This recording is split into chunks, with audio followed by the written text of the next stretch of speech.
Muhammed Aleyhisselam'a çokunadigan bo'lsa, u vafot bo'ldi.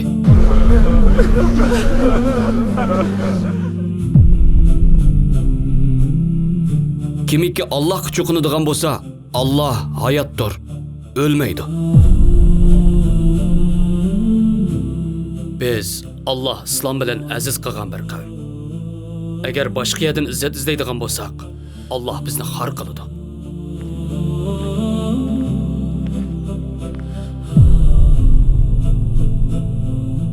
Agar qalbinglar pok bo'lsa, Allohning kalomidan to'ymaydilar.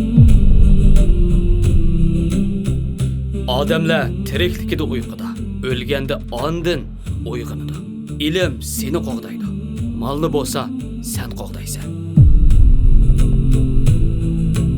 Sizlar hayotni qanchalik so'ysanglar, men shahidlikni shunchalik so'yman.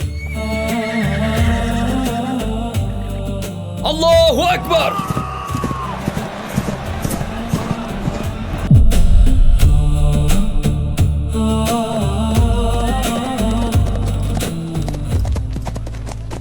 Sen mening jiyanimni bozaqo'dak bo'ldingmi?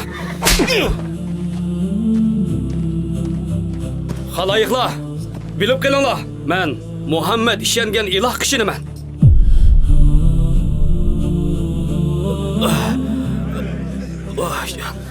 Ahadun ahad. Alloh birdir. Alloh birdir.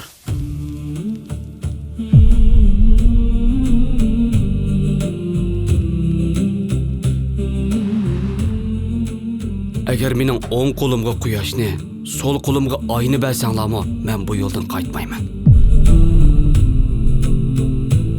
Agar kishilar nasibi bilan faxrlansa, men islomning o'g'li Salmonman.